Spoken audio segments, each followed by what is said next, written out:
এর ফাঁকে কোথা থেকে এই নিষিদ্ধ ঘোষিত আওয়ামী লীগ, নিষিদ্ধ ঘোষিত ছাত্রলীগ বারবার শুধু আজব একটা মিছিল করে ফেসবুকে দিয়েছে যে সমস্ত কথাবার্তা বলছে, বিশ্বাস করেন এমনি এই অস্থিরতার মধ্যে সকলে হৃৎপিণ্ডের মধ্যে একটা কপন শুরু হয়ে গেছে। কি হবে আগামীতে, কি হবে, আমরা কি করব, আমাদের যাব কোথায়? ওরা তো একটা জায়গাতে গেছে, আমাদের জায়গা কোথায়?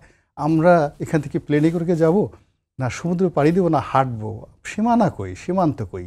তো এই জন্য নতুন সীমানা খোঁজার জন্য অনেকে দেখা যাচ্ছে মনে করছে যে ঠিক আছে, একটা দিকে তো রোহিঙ্গারা আছে, তো ওদিকে রোহিঙ্গাদের সাথে একটু বন্ধুত্ব করে, আরাকানের সাথে বন্ধুত্ব করে যদি একটা সীমান্ত একটু ফ্রেন্ডলি করা যায়। এখন তো পুরো সীমান্ত, ইভেন সমুদ্রটাও আনফ্রেন্ডলি হয়ে গেছে। নাপ নদীটাকে যদি একটু মোটামুটি ফ্রেন্ডলি করা যায়, এজন্য যে সমস্ত কথাবার্তা আমরা শুনছি, এ তো আরও ভয়ঙ্কর কথাবার্তা, আরও ভয়ঙ্কর কথাবার্তা। তো সেই ভয়ঙ্কর অবস্থার মধ্যে, এত অনিশ্চয়তার মধ্যে কি যে হবে বলা যাচ্ছে না। এর কারণ হলো নির্বাচন যদি হয় বা ধরুন ক্ষমতার পট পরিবর্তন হবে, এনসিপি বলছে আমরা ক্ষমতায় আসব, জামাত বলছে যে আরে সেদিন তোদেরকে জন্ম দিলাম, জন্মগ্রহণ করি তুই বাপকে অস্বীকার করে পড়লি, এত তাড়াতাড়ি বাপের অবাধ্য হওয়া শুরু করলি। একটা ডাইরেক্ট এরকম কথা গোলাম পরোয়ার সাহেব বললেন যে বাপের সাথে লাগতে যাবে না, জন্মের পরপরই বাপের সাথে লাগতে যাবে না। এটা খুবই অবমাননাকার কথা। এখানে বাপকে, ছেলেকে কিভাবে জন্ম হয়েছে, how it has been created, হ্যাঁ এই কথা, এটার প্রোডাকশন প্রক্রিয়াটা কি, রেডিয়েশনটা কি?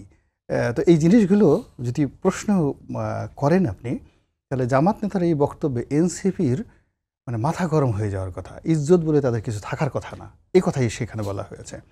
আচ্ছা গেল তারা, বিএনপির যারা লোকজন তারা চিন্তা করছে যে এই দেশ আমাদের, ভোট হলে 180টা সিট আমরা পাবো, 280টা সিট আমরা পাবো, 20টা সিট আমরা যারে দেবো তারাই হবে।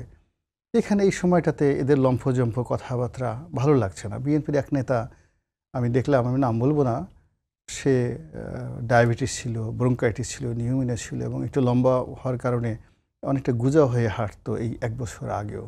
এই লোক যে বাঁচবে আমার কাছে মনে হচ্ছিল না। আর শেখ হাসিনা থাকলে সে এতদিন তাকে হসপিটালের আইসিইউতে নেওয়া হয়েছে।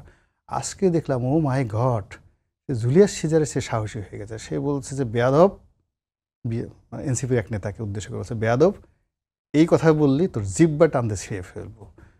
তো উনার যে জেহান, ওনার যে জিহাদি মনোভাব, এই যে জোশ, এই জোশের কারণে যে বিএনপির যে কোর্স অফ অ্যাকশন সেটাও কিন্তু ক্ষণে ক্ষণে পরিবর্তন হয়েছে। এখন বিএনপি ক্ষমতা আসলে পাল্লা পরিবর্তন হলে তারেক রহমান প্রধানমন্ত্রী হবেন।